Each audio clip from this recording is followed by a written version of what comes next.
So what would you say are the biggest challenges companies like Adapt are facing at the moment? We're a fast-growing business, and we rely heavily upon people to really distinguish us from just pure infrastructure companies. So we really focus on providing an outstanding service to our customers, and some of that is through great tools and self-service for our customers, but a lot of it's about having great people on the ground who are dealing with customers, helping them solve their problems and understand their businesses, and really enabling the IT platforms for them. And the challenge I have as a growing business is finding people, skilling them up, and getting them ready to serve our customers. So that's it. I can't, I almost can't do that fast enough. That's the thing that takes the longest in my kind of growth cycle, as it were. And we're really, really particular about who we hire into the business. So we hire on fit and values rather than necessarily skills. We can train people in the skills. And it's really important they have the right attitude, the right DNA towards customers, and the kind of the problem-solving attitudes. And if you have that, you can build anything on them. Really, you can develop them massively as people. So, and finding those people is tough. Talking of jobs in IT and jobs in our tech industry, I mean, your own job as Chief Operating Officer, I mean, what would you say makes a good Chief Operating Officer? I guess CRO roles can be slightly different at different organisations, but my role, I think it's about balancing three things, probably like anyone in a business has to do: balancing the needs of the customers with the needs of your employees, with the needs of your shareholders, and that is a continual balancing act that we struggle with, I think. So that's one quality. Really understanding your customers. So something I do day in day out. I probably spend 2 days a week talking to customers, and the more you listen to them, the more I feel enriched and can feed back into the business and drive improvements. Because if you're not doing a good job serving your customers, then you may as well close up shop now. I think particularly in IT operations, events do happen. Computers and IT people and processes mixing together do create issues and outages, and that's just the inevitable kind of side of IT, unfortunately. But being able to manage teams through those tough times and through crises and incidents is something that I think a COO needs. And definitely, in my role, I need to keep a good eye on the data and the trends and the KPIs to make sure that we are, maintaining the performance that we're looking for in the right kind of areas in terms of quality and effectiveness and scaling and things like that. And I think and really understanding your people. For me, it starts and ends with the people in the business. I'm responsible for all of those people by and large, and making sure that they are happy, engaged. We're getting good quality people in. We're developing them. We're giving them opportunities. We give them the tools that they need to do a good job and to cut out the mundane activities to make sure they're not getting bored as well. So through things like automation and that side of things, I think that is my role, is to remove obstacles for my teams to do a good job for their customers. That's probably it in a nutshell. Great. I mean, another thing, I guess one thing you've got to keep in mind is emerging technologies. Yeah. What are your thoughts on things like the Internet of Things? Yeah. As an emerging technology, it seems to be getting a lot of airplay at the moment. Yes, I think I think the Internet of Things is actually really quite cool. I think from a kind of an exaggerated example, but my fridge talking to a supermarket, telling them I've run out of things or about to run out of things is pretty good. You're just making connecting things up that aren't connected today. Absolutely. Being able to turn my lights on from my mobile phone while I'm away because I've got an IP address in my bulbs, absolutely brilliant. But do I personally like having my information available and connected globally? No, I don't. I like to be quite anonymous in that regard. I'm very careful about what I share with other people in terms of my personal information and what I'm subscribing to and things like that. So a bit of a double-edged sword there. Yeah, I think so. Yeah. How do you judge the rise of social media and its effect on the customer services side of things? I think social media is brilliant for customer service. I'll give you an example where I can evidence this. So 2 weeks ago, I was having a big problem with a phone and broadband supplier whose name I won't mention.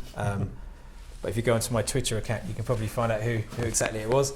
But basically, having been passed from pillar to post, 7 or 8 different kind of resolver groups within this, firm, as I'm trying to understand why I have no broadband and phone, why the order that I'd cancelled is now being billed to me, and why you're now charging me to return back to my original service, which seems absolutely ludicrous, and extend my contract in the process. So you can still quite passionate about this one.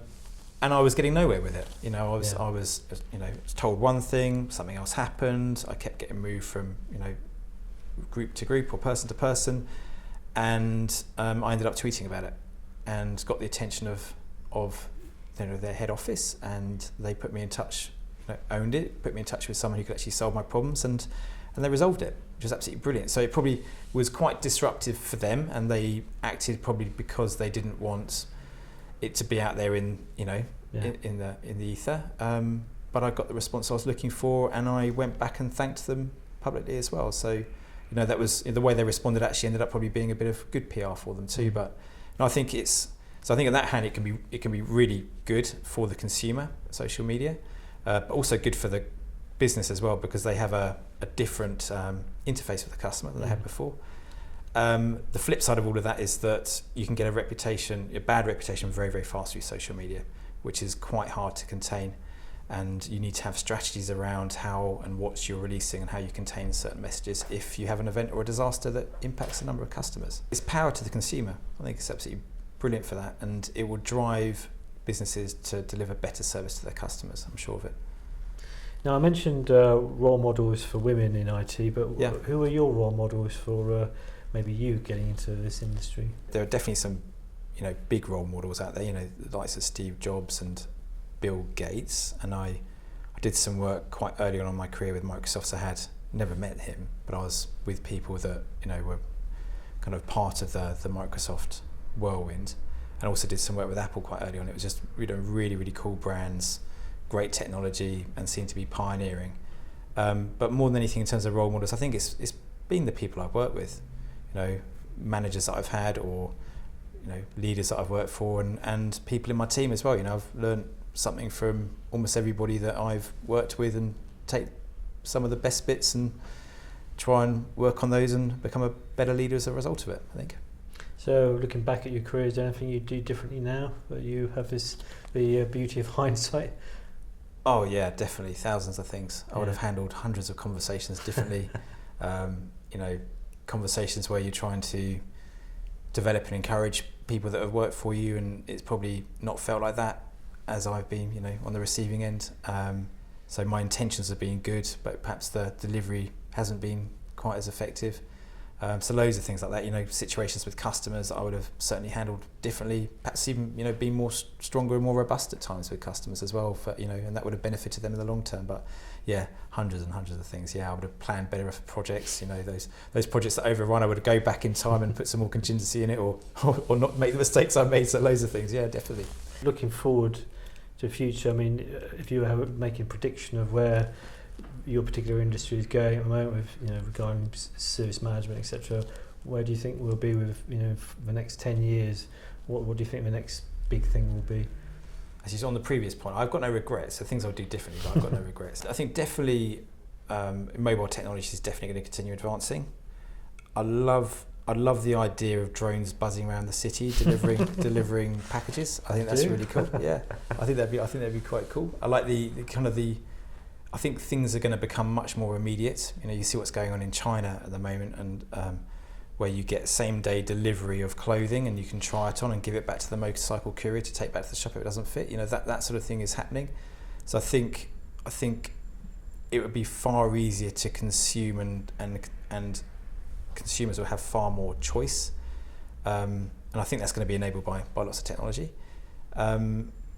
Just big data. So I think that is. I don't think we even know what that's going to do for us yet. Connecting all these different data points that I don't know what's going to come out of that, but there's going to be trends and patterns that we discover that aren't even there today. What about wearable technologies?